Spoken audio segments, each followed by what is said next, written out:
प्रिय दर्शकों, मैं आप सबका इस क्रमबद्ध बाइबल अध्ययन कार्यक्रम सत्य वचन में पुनः स्वागत करती हूँ। आशा करती हूँ कि आप सब आज भी वचन से सीखने के लिए तैयार हैं। आज हम अपने अध्ययन को उत्पत्ति की पुस्तक के एक प्रेरणादायक और आशापूर्ण भाग पर मनन करने वाले हैं। मित्रों, ये अध्याय हमें परमेश्वर की प्रतिज्ञाओं की पूर्ति, उनकी करुणा और उनकी विश्वास योग्यता का अद्भुत चित्र दिखाता है। इसमें हम देखेंगे कि परमेश्वर की समय सारणी मनुष्य से भिन्न हो सकती है, परंतु उनकी प्रतिज्ञाएं कभी भी असफल नहीं होती। हम ये भी देखेंगे कि हाजिरा और उसके पुत्र की कठिन परिस्थितियों में भी परमेश्वर उनकी पुकार सुनते हैं और उनके लिए मार्ग बनाते हैं। मित्रों, परमेश्वर अपने जनों को केवल आत्मिक ही नहीं बल्कि सामाजिक और पारिवारिक जीवन में भी शांति और प्रतिष्ठा प्रदान करते हैं। तो आइए हम परमेश्वर के दास के द्वारा इस अध्ययन में आगे बढ़ें, लेकिन वचन सुनने से पहले सुनते हैं एक मधुर गीत।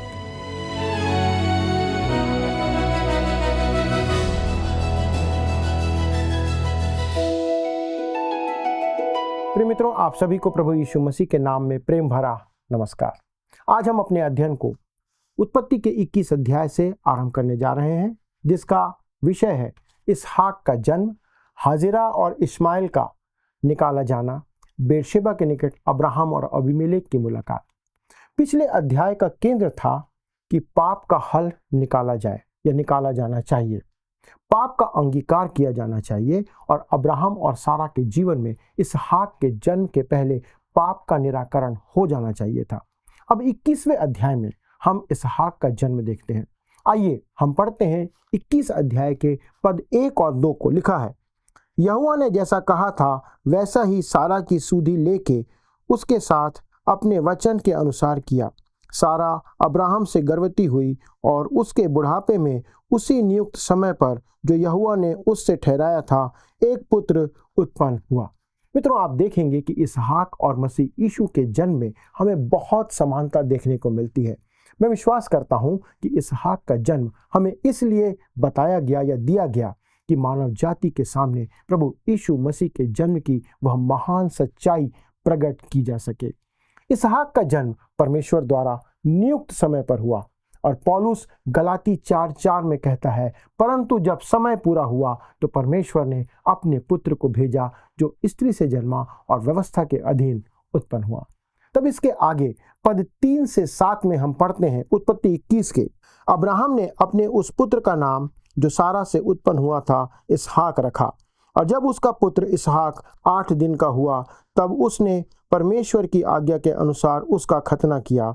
जब अब्राहम का पुत्र इसहाक उत्पन्न हुआ तब अब्राहम 100 वर्ष का था और सारा ने कहा, परमेश्वर ने मुझे प्रफुल्लित किया है, इसलिए सब सुनने वाले भी मेरे साथ प्रफुल्लित होंगे। फिर उसने यह भी कहा, क्या कोई कभी अब्राहम से कह सकता था कि सारा लड़कों को दूध पिलाएगी? पर देखो, मुझसे उसने बुढ़ापे में एक पुत्र उत्पन्न हुआ है। दोस्तों, यहाँ पर कुछ महान सच्चाई प्रस्तुत की गई है जिस पर हमें ध्यान देना आवश्यक है। सबसे पहले, इसहाक का जन्म चमत्कारिक था, वह प्रकृति के विपरीत था, स्वाभाविक तौर पर वह असंभव था। रोमियो की पत्री के 4 अध्याय के पद 19 में पौलुस अब्राहम के संदर्भ में कहता है, वह जो 100 वर्ष का था अपने मरे हुए से शरीर और सारा के गर्भ की मरी हुई किसी दशा जानकर भी विश्वास में निर्बल न हुआ। गर्भ की मरी हुई किसी दशा। परमेश्वर मृत्यु से जीवन का संचार करता है। दोस्तों, यह एक अलौकिक जन्म था। हमें इस सच्चाई पर ध्यान देना होगा कि परमेश्वर ने प्रभु यीशु मसीह के अलौकिक जन्म को संसार पर अचानक ही प्रकट नहीं किया। उसने मनुष्य को इसके लिए पहले से तैयार किया और इस प्रकार हमें वर्षों पहले इसहाक के चमत्कारिक जन्म को उसने प्रकट किया। हम यह भी पाते हैं कि परमेश्वर को इस दौरान अब्राहम और सारा दोनों के साथ जूझना पड़ा। उन्हें यह मनाना पड़ा या मानना पड़ा कि इस विषय में वे दोनों अब कुछ नहीं कर सकते हैं कि उन्हें एक संतान उत्पन्न हो। अब्राहम 100 वर्ष और सारा 90 वर्ष की हो चुकी थी। दूसरे शब्दों में, इसहाक के जन्म में उन दोनों का शारीरिक तौर पर कोई योगदान नहीं था। तब आप आगे पद 8 में पढ़ते हैं, लिखा हुआ है, वह लड़का बढ़ा और उसका दूध छुड़ाया गया और इसहाक के दूध छुड़ाने के दिन अब्राहम ने बड़ा भोज किया। दोस्तों, वह छोटा बालक माता के दूध पर निर्भर था। वह दिन भी आया जब उसने माता का दूध पीना छोड़ दिया या दूध छुड़ाया गया। इसमें भी हमारे लिए एक शिक्षा है। जब भी एक माँ पालने में पड़े बच्चे के लिए बोतल में दूध तैयार करती रहती है, तब उस बच्चे का शरीर उसके लिए मचल उठता है। वह अपना हाथ पैर हवा में चलाता है, आवाज़ देता है, क्योंकि उसे दूध पीने के लिए आवश्यक होता है और वो उसे पीना चाहता है। पहला पत्रस अध्याय 2 पद 2 में लिखा है, नए जन्मे हुए बच्चों के समान निर्मल आत्मिक दूध की लालसा करो, ताकि उसके द्वारा उद्धार पाने के लिए बढ़ते जाओ। मित्रों, दूध की लालसा करने वाले नवजात शिशु के समान वचन रूपी दूध की लालसा करने वाला एक नया विश्वासी होना चाहिए, और ये कितनी अद्भुत बात है। लेकिन एक दिन आता है जब आप एक विश्वासी के रूप में बढ़ने लगते हैं और सिर्फ आप भजन संहिता 23 और यूहन्ना 14 जैसे अध्याय को पढ़ने के बजाय आप पूरी बाइबल पढ़ने का प्रयास करते हैं, और आपको करना ऐसा ही चाहिए। कृपया आप अपने आत्मिक जीवन में इसी रीति से आगे बढ़ते चले जाएं, परमेश्वर के वचन का पोषण लेते हुए। जीवन भर मसीह में आप बालक बने हुए ना रहें। इब्रानियों की पत्री उसके 5वें अध्याय के पद 13 और 14 में परमेश्वर द्वारा दी गई चेतावनी को देखिए। लिखता है, क्योंकि दूध पीने वाले बच्चे को तो धर्म के वचन की पहचान नहीं होती, क्योंकि वह बालक है, पर अन्न सियानों के लिए है, जिसकी ज्ञानेंद्रियां अभ्यास करते करते भले बुरे के भेद करने में निपुण हो गई है। मित्रों, हमें वचन में बढ़ते रहने की आवश्यकता है। तब पद 9 और 10 में आते हैं, जहां पर हम देखते हैं हाजिरा और इश्माइल घर से निकाल दिए जाते हैं। पद 9, तब सारा को मिस्री हाजिरा का पुत्र जो अब्राहम से उत्पन्न हुआ था हंसी करता हुआ दिखाई पड़ा। इस कारण उसने अब्राहम से कहा, इस दासी को पुत्र सहित निकाल दे, क्योंकि इस दासी का पुत्र मेरे पुत्र इसहाक के साथ भागी नहीं होगा। छोटे बच्चे इसहाक के घर में आगमन के कारण इस निश्चित तौर पर घर में बड़ी परेशानी उत्पन्न हो जाती है, और हम देखते हैं कि वह लड़का जो हाजिरा का पुत्र था अर्थात इस्माइल, वह हंसी करता हुआ दिखाई पड़ता है, मजाक बनाता हुआ। अब हमें इस्माइल का व्यवहार और चरित्र दिखाई देने लगता है। इस समय तक वह बहुत सुशील और सभ्य बालक दिखाई दे रहा था, परंतु अब परिवार में एक और बालक के आगमन के बाद इस्माइल अपना रंग दिखाने लगता है। एक प्रकार से देखा जाए तो यह उस सच्चाई को प्रकट करता है कि एक विश्वासी में दो स्वभाव होते हैं। जब तक आपके जीवन में परिवर्तन ना आए, आप में पुराना स्वभाव रहता है और वही आपका नियंत्रण करता रहता है। आप वही करते हैं जो आप करना चाहते हैं। जैसा एक गीत के बोल कहते हैं, आप वही करते रहते हैं जो आपके स्वभाव में होता है, और जो आप स्वाभाविक रूप से करते हैं आवश्यक नहीं कि वह अच्छा हो। परंतु जब आपका नया जन्म हो जाता है, आपका जीवन बदल जाता है, आपको एक नया स्वभाव प्राप्त होता है, और जब आपको नया स्वभाव प्राप्त हो जाता है उसके बाद ही मुख्य समस्या या द्वंद्व आरंभ होता है। पौलुस रोमियो की पत्री 7वें अध्याय के पद 19 में पुराने और नए स्वभाव के बीच के द्वंद्व के बारे में लिखते हुए कहता है, क्योंकि जिस अच्छे काम की मैं इच्छा करता हूँ वह तो नहीं करता, परंतु जिस बुराई की इच्छा नहीं करता वही किया करता हूँ। अर्थात नया स्वभाव जिस काम को करना नहीं चाहता, पुराना स्वभाव वही काम करना चाहता है, तथा पुराना स्वभाव शरीर को नियंत्रित करता है। तब आपके जीवन में ऐसा समय आता है जब आपको निर्णय लेना पड़ता है कि आप किस स्वभाव के साथ जीवन जीना चाहते हैं। आपको परमेश्वर के सामने समर्पण करने के अनुसार जीवन जीना चाहिए या वैसा निर्णय लेना चाहिए। या तो आप परमेश्वर के पवित्र आत्मा को अपने जीवन का नियंत्रण करने देते हैं, या फिर आप अपने शरीर को, अपने जीवन को, अपने शरीर की इच्छा और अभिलाषा के अनुसार जीवन को नियंत्रित करते देते हैं। परमेश्वर की संतान के लिए इसके अलावा कोई तीसरा विकल्प नहीं होता।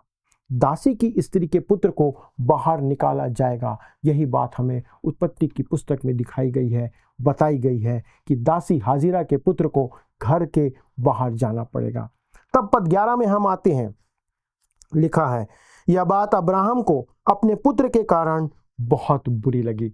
यदि शारीरिक दृष्टिकोण से देखा जाए तो जितना इसहाक अब्राहम का पुत्र था उतना ही इस्माइल भी उसका पुत्र था। इसहाक तो अभी अभी पैदा हुआ था, जो उसके बारे में कुछ भी नहीं जानता था, परंतु इस्माइल तो काफी वर्षों से घर में रह रहा था। वह अब तो किशोर अवस्था में आ चुका था। अब्राहम भी उससे लगाव रखता था, परंतु अगर अब्राहम उसे घर से निकाल देता है तो यह बहुत दुखद होने जा रहा था। दोस्तों, मैं फिर से यह कहना चाहता हूं कि परमेश्वर उस कार्य को स्वीकार नहीं करता जो अब्राहम और सारा ने किया था। इस कारण परमेश्वर इस्माइल को भी स्वीकार नहीं कर सकता। यह पाप है। परमेश्वर इसकी अनुमति नहीं देता है और ना ही कभी भविष्य में देगा। अब्राहम के लिए यह दुखद घटना थी, परंतु इस बेइज्जती से उभरने के लिए उसे इस्माइल को बाहर भेजना अवश्य था। बेचारी सारा उसे बड़े लड़के का मजाक उड़ाना बर्दाश्त कर रही थी। दोस्तों, एक विश्वासी होने के नाते आप इन दोनों स्वभाव के साथ तालमेल बनाकर नहीं जी सकते।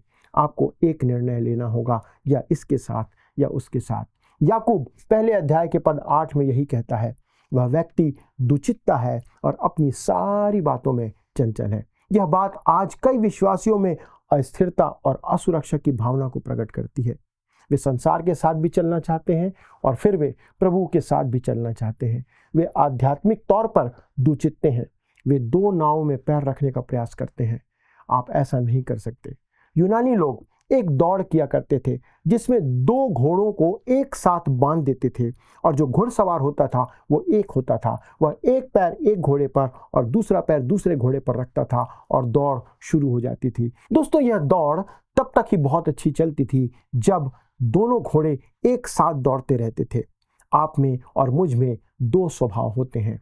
एक काला घोड़ा है और दूसरा सफ़ेद घोड़ा है। अगर वे दोनों साथ साथ चलते रहें तो बहुत अच्छा होगा, परंतु दोस्तों ऐसा नहीं हो सकता। सफ़ेद घोड़ा अलग दिशा में जाता है, काला घोड़ा विपरीत दिशा में जाता है। और जब ऐसा होगा तब आपको, मुझे, हर एक को अपने मन में निर्णय लेना होगा कि आप किस स्वभाव के साथ जाना चाहते हैं, काले के साथ या सफ़ेद के साथ। रोमी 6 अध्याय के पद 13 में यही लिखा है, अपने आप को जांचो, परमेश्वर को सौंपो और अपने अंगों को धार्मिकता के हथियार होने के लिए परमेश्वर को सौंपो।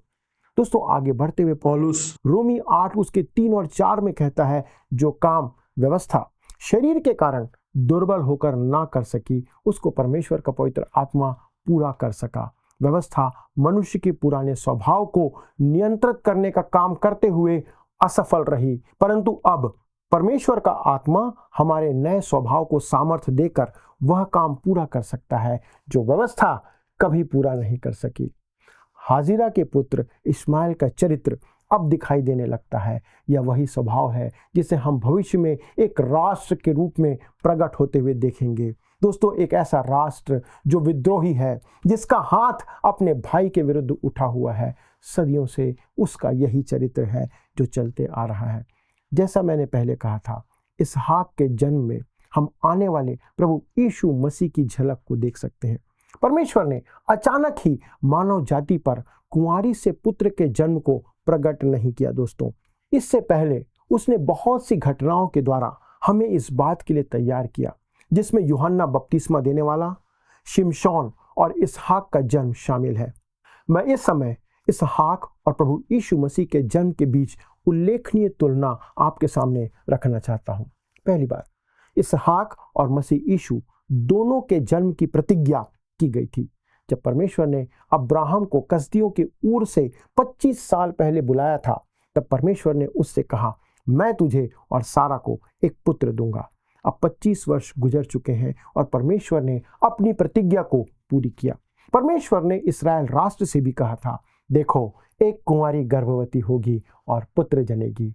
जब समय पूरा हुआ तब प्रभु यीशु मसीह का जन्म बैतलहम में हुआ, जो उस प्रतिज्ञा की पूर्ति थी। आपने देखा कि दोनों के जन्म की प्रतिज्ञा परमेश्वर ने किया था जो पूरी हुई। दूसरी बात, दोनों के जन्म की प्रतिज्ञा और उसके पूर्ण होने के बीच में एक लंबा समय, एक लंबा अंतराल देखने को मिलता है। वास्तव में परमेश्वर की प्रतिज्ञा करने और इसहाक का जन्म होने में कुल 25 वर्ष लग गए कि प्रतिज्ञा पूर्ण हो, परंतु प्रभु यीशु मसीह के जन्म होने में आपको कई सदियों, कई पीढ़ियों तक इंतजार करना पड़ता है। उदाहरण के लिए, दाऊद के वंश से एक उत्पन्न होगा, जैसा लिखा है। परमेश्वर ने यह प्रतिज्ञा प्रभु यीशु मसीह के जन्म से करीब 1000 वर्ष पहले की थी, पर यहाँ पर एक बिल्कुल ही सटीक उदाहरण हमें देखने को मिलता है। तीसरी बात, दोस्तों, दोनों बच्चों के पैदा होने की घोषणा सारा और मरियम दोनों को ही असंभव प्रतीत हुई थी। आपको याद होगा कि जब अब्राहम और सारा सदोम को जा रहे थे, तब परमेश्वर का दूत उसे दर्शन देता है और इसहाक के जन्म की घोषणा करता है। यह उन्हें पूर्णतः असंभव ज्ञात हुआ। सारा मन में हंसकर कहने लगी, मैं तो बूढ़ी हूं, तो क्या मुझे यह सुख प्राप्त होगा? तब कुंवारी के पुत्र जन्मने पर किसने पहले प्रश्न उठाया था दोस्तों? मरियम ने। जब स्वर्गदूत ने मरियम से कहा था, तब लूका 1:34 में लिखा हुआ है, मरियम कहती है, यह कैसे होगा, मैं तो किसी पुरुष को जानती ही नहीं। दोस्तों, ये बात भी पूरी होती है दोनों के जीवन में। चौथी बात, तब दोस्तों इसहाक और प्रभु यीशु मसीह दोनों के नामों की भी घोषणा उनके जन्म से पहले कर दी गई थी। अब्राहम और सारा से कहा गया था कि उनका एक पुत्र उत्पन्न होगा और उसका नाम इसहाक रखना। तो प्रभु यीशु मसीह के जन्म के साथ ही हम भी यही पाते हैं। मत्ती 1:21 में लिखा है, स्वर्गदूत ने यूसुफ से कहा, तू उसका नाम यीशु रखना, क्योंकि वह अपने लोगों का उनके पापों से उद्धार करेगा। पांचवी बात, दोस्तों दोनों का जन्म परमेश्वर द्वारा नियुक्त समय में हुआ। इस अध्याय के पद 2 में लिखा है, सारा अब्राहम से गर्भवती हुई और उसके बुढ़ापे में उसी नियुक्त समय पर जो परमेश्वर ने उससे ठहराया था, एक पुत्र उत्पन्न हुआ। तथा प्रभु यीशु मसीह के जन्म के संदर्भ में हम पाते हैं कि गलातियों की पत्री 4 अध्याय के पद 4 में पौलुस कहता है, परंतु जब समय पूरा हुआ तो परमेश्वर ने अपने पुत्र को भेजा जो स्त्री से जन्मा और व्यवस्था के अधीन उत्पन्न हुआ। तब छठवीं बात, दोस्तों दोनों का जन्म चमत्कारिक था।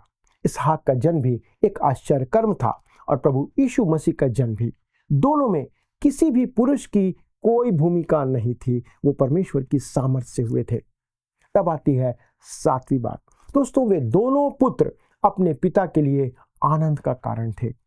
21वें अध्याय के पद 3 में हमने पढ़ा था, अब्राहम ने अपने उस पुत्र का नाम जो सारा से उत्पन्न हुआ था इसहाक रखा, जिसका अर्थ है हंसी। यही नाम उसने अपने पुत्र को दिया, क्योंकि इससे पहले जब परमेश्वर ने पुत्र देने की घोषणा की थी तो वह हंसा था, क्योंकि इसमें उसका मात्र एक आनंद शामिल था। यीशु मसीह के बारे में दोस्तों हम इसी बात को देखते हैं। मत्ती 3 अध्याय के पद 17 में पिता परमेश्वर ने आकाश में से इस बात को कहा, यह मेरा प्रिय पुत्र है जिससे मैं अति प्रसन्न हूं। दोस्तों आप देख सकते हैं कि दोनों ही पुत्र अपने पिता के लिए आनंद का कारण थे। तब दोस्तों आठवीं बात, दोनों ही पुत्र अपनी मृत्यु तक अपने पिता के प्रति आज्ञाकारी बने रहे। उत्पत्ति के 22 अध्याय में हम आगे जाकर देखेंगे कि इसहाक अपने पिता के द्वारा जब बलिदान के लिए ले जाया गया, उस समय वह कोई 8-9 साल का छोटा बालक नहीं था। इस बात को ध्यान रखिए, इसहाक उस समय करीब 33 वर्ष का हो चुका था और वह मृत्यु तक अपने पिता का आज्ञाकारी रहा। वह उस वेदी तक जाने के समय आज्ञाकारी था। जैसा यह इसहाक के लिए सत्य था दोस्तों, वैसा ही प्रभु यीशु मसीह के लिए भी सच्चाई थी। इसहाक के जन्म और मृत्यु में प्रभु यीशु मसीह के जन्म और उसकी मृत्यु का अद्भुत चित्रण परमेश्वर ने वर्षों पहले प्रकट किया। तब आती है 9वीं बात, अंततः इसहाक का चमत्कारिक जन्म प्रभु यीशु मसीह के पुनरुत्थान को दर्शाता है। हमने पहले ही रोमियो के पत्री 4 अध्याय के 19 में पौलुस के द्वारा इस बात को सुना है, अपने मृतक समान शरीर और सारा के गर्भ की मरी हुई दशा के द्वारा। दोस्तों मृत्यु से जीवन आता है, यही पुनरुत्थान है। इस पर जोर देने के बाद वह आगे रोमियो की पत्री 4 अध्याय के 25 में कहता है, प्रभु यीशु मसीह के विषय में, वह हमारे अपराधों के कारण पकड़वाया गया और हमारे धर्मी ठहराए जाने के लिए जिलाया भी गया। हमें इसहाक में प्रभु यीशु मसीह की एक असाधारण तस्वीर, उसका एक असाधारण चित्रण हमें देखने को मिलता है दोस्तों। अब आइए दोस्तों हम अध्याय 21 के पद 12 में आते हैं और हम आगे बढ़ते हैं कि परमेश्वर कैसे अब्राहम और हाजिरा तथा उसके पुत्र इश्माइल के साथ दया का व्यवहार प्रकट करता है। उत्पत्ति 21 उसका पद 12 लिखा है, परंतु परमेश्वर ने अब्राहम से कहा, उस लड़के और अपनी दासी के कारण तुझे बुरा ना लगे, जो बात सारा तुझसे कहे उसे मान, क्योंकि जो तेरा वंश कहलाएगा वह इसहाक ही से चलेगा। परमेश्वर अब्राहम को याद दिलाता है कि वह प्रतिज्ञा किए हुए पुत्र के रूप में इस्माइल को ग्रहण नहीं करने वाला है। आगे पद 13 में लिखा है, दासी के पुत्र से भी मैं एक जाति उत्पन्न करूंगा, इसलिए कि वह तेरा वंश है। परमेश्वर ने कहा, दासी के पुत्र से भी मैं एक जाति उत्पन्न करूंगा, इसलिए कि वह तेरा वंश है। इस कारण इश्माएल से भी एक महान राष्ट्र उत्पन्न होने वाला था।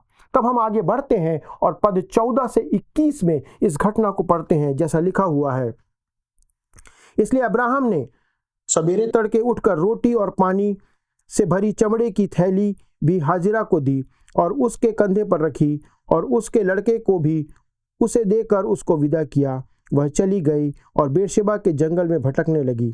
जब थैली का जल समाप्त हो गया तब उसने लड़के को एक झाड़ी के नीचे छोड़ दिया और आप उससे तीर भर के टप्पे पर दूर जाकर उसके सामने यह सोचकर बैठ गई, मुझको लड़के की मृत्यु देखनी ना पड़े। तब वह उसके सामने बैठी हुई चिल्ला चिल्ला के रोने लगी। परमेश्वर ने उस लड़के की सुनी और उसके दूत ने स्वर्ग से हाजिरा को पुकार के कहा, हे हाजिरा, तुझे क्या हुआ? मत डर, क्योंकि जहाँ तेरा लड़का है वहाँ से उसकी आवाज़ परमेश्वर को सुन पड़ी है। उठ, अपने लड़के को उठा और अपने हाथ से संभाल, क्योंकि मैं उसके द्वारा एक बड़ी जाति बनाऊंगा। तब 19 से आगे पढ़ते हैं, तब परमेश्वर ने उसकी आंखें खोल दी और उसको एक कुआं दिखाई पड़ा। तब उसने जाकर थैली को जल से भरकर लड़के को पिलाया और परमेश्वर उस लड़के के साथ रहा। और जब वह बड़ा हुआ तब जंगल में रहते रहते धनुर्धारी बन गया। वह पारान नामक जंगल में रहा करता था और उसकी माता ने उसके लिए मिस्र देश से एक स्त्री मंगवाई। दोस्तों, धर्मशास्त्र इससे आगे इस्माइल की वंशावली का उल्लेख नहीं करता है, परंतु उसके वंशज आज भी अरब की मरुभूमि में पाए जाते हैं। पद 22 और 23 में हम आगे पढ़ते हैं, उन दिनों में ऐसा हुआ कि अबीमेलेक अपने सेनापति पीकोल को संग लेकर अब्राहम से कहने लगा, जो कुछ तू करता है उसमें परमेश्वर तेरे संग रहता है। इसलिए अब मुझसे यहाँ इस विषय में परमेश्वर की शपथ खा कि तू ना तो मुझसे छल करेगा और न कभी मेरे वंश से करेगा, परंतु जैसी करुणा मैंने तुझ पर की है वैसे ही तू मुझ पर और इस देश पर भी जिसमें तू रहता है करेगा। दूसरे शब्दों में अबीमेलेक अब्राहम के साथ एक संधि, एक वाचा बांधता है और इस कारण वे अच्छे मित्र बन जाते हैं। तब पद 31 से 33 में हम आगे पढ़ते हैं, लिखा हुआ है, उन दोनों ने जो उस स्थान में आपस में शपथ खाई, इसी कारण उसका नाम बेरशेबा पड़ा। जब उन्होंने बेरशेबा में परस्पर वाचा बांधी तब अबीमेलेक और उसका सेनापति पीकोल उठकर पलिश्तियों के देश में लौट गए। फिर अब्राहम ने बेरशेबा में झाऊ का एक वृक्ष लगाया और वहां यहोवा से जो सनातन ईश्वर है प्रार्थना की। हम देखते हैं दोस्तों कि अब्राहम जहां कहीं भी गया उसने परमेश्वर का नाम वहां पर लेना नहीं छोड़ा। तब अंतिम पद 34 में लिखा है, अब्राहम पलिश्तियों के देश में बहुत दिनों तक परदेशी होकर रहा। दोस्तों, आगे चलकर हमें बताया गया है कि अब्राहम सदैव ही इस देश में, जिसे परमेश्वर ने प्रतिज्ञा के रूप में उसे दिया था, परदेशी और यात्री की तरह रहा। यह इस पद का सबूत है दोस्तों, या यह पद इस बात को साबित करता है। मित्रों, हम भी इस संसार में परदेशी और यात्री हैं और हमें भी अब्राहम के जीवन से इस बात को सीखने की आवश्यकता है कि कैसे विश्वास में हम बने रहें और इस संसार में अपना जीवन जीते रहें। दोस्तों, परमेश्वर को धन्यवाद दें कि उसने हमें यह जीवन दिया है और हम जीवन भर विश्वास योग्यता से उसने हमें जहां रखा है हम उसके साथ चलते रहें और एक परदेशी और यात्री के समान अपना समय इस संसार में बिताएं। परमेश्वर इन सभी बातों के द्वारा, इस अध्ययन के द्वारा आप सभी को आशीष दे। दोस्तों, यदि आपके पास कोई प्रश्न है तो कृपया फोन के द्वारा हमसे संपर्क करें। अगले प्रसारण तक परमेश्वर का अनुग्रह आप सभी पर बना रहे। प्रभु आपको आशीष दे। प्रिय दर्शकों, मैं विश्वास करती हूँ कि आप अवश्य ही आज के अध्ययन के द्वारा महत्वपूर्ण बातों को अपने जीवन में सीख पाए हैं।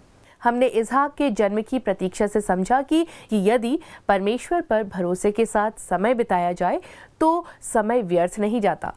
मित्रों, हाजिरा की पुकार का उत्तर हमें सिखाता है कि परमेश्वर केवल एक परिवार ही नहीं बल्कि हर उस व्यक्ति की सुनते हैं जो संकट में उन्हें पुकारता है।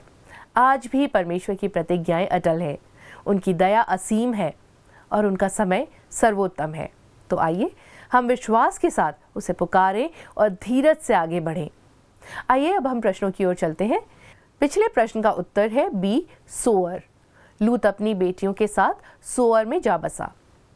आज के अध्ययन पर आधारित प्रश्न है, इसहाक के जन्म की तुलना किसके साथ की गई? ए यहोशू, बी मूसा, सी यीशु या डी शमूएल। मित्रों, इस प्रश्न का उत्तर हमें कल सुबह 6 बजे से पहले विकल्प ए, बी, सी या डी के साथ अपना नाम, पता, स्थान के साथ 9651433397 96514333397 पर SMS या WhatsApp करें। मित्रों, यदि आप इस अध्ययन को दोबारा सुनना चाहते हैं तो स्क्रीन पर दिए वर्ड रिसाउंड्स टुडे हिंदी लिखकर आप हमारे YouTube पर सुन सकते हैं। अधिक जानकारी और प्रार्थना के लिए आप दिए गए नंबर 9651433397 96514333397 पर हमें अवश्य ही कॉल करें। हमारे परामर्शदाता आपकी सहायता के लिए सदैव तत्पर हैं। प्रभु आप सभी को आशीष दे। क्या आपको यह कार्यक्रम पसंद आया? अभी हमें एक मिस कॉल करें और आप अगले विजेता हो सकते हैं।